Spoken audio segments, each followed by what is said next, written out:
Hello guys, আজকের ব্লগটা এখান থেকেই শুরু করছি। এখন বাজে ঘড়িতে রাত্রি 8:30। তো স্টেশন থেকে দাদাভাই আমাকে আজকে নিতে এসেছিল।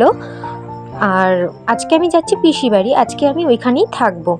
তো অফিস করে ক্লাস করে তারপরে আমি আজকে যাচ্ছিলাম পিসি বাড়িতে। শনিবার রাত্রিটা একটু চিল করতে সবারই খুব ভালো লাগে। তোমাদের কার কার ভালো লাগে আমাকে কিন্তু জানিও। এই যে চলে এসেছি পিসি বাড়ি। দাদা গাড়িটা পার্ক করছিল, আর দাদা তো দেখেই বুঝেছে আমি ব্লগ করছি, তাই একটুখানি স্টাইল করছিল।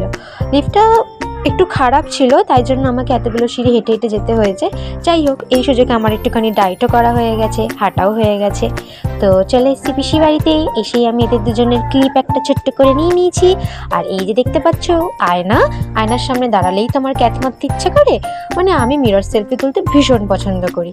ও, এনার সাথে তো তোমাদের দেখা করানোই হয়নি। এটা হচ্ছে আমাদের অরিও, ভীষণ মুডি, সফট করে কিন্তু খুব একটা হাসে না।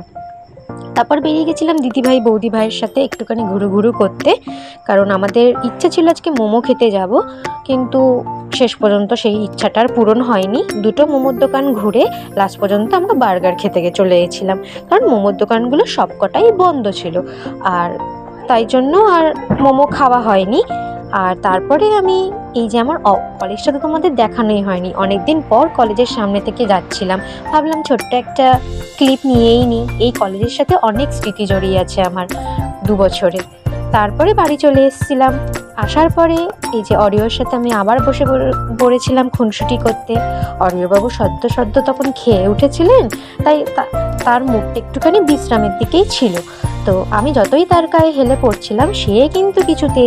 আজকের ব্লগটা এখানেই শেষ করছি। ভালো লাগলে একটা লাইক কমেন্ট শেয়ার অবশ্যই করে দিও। টাটা।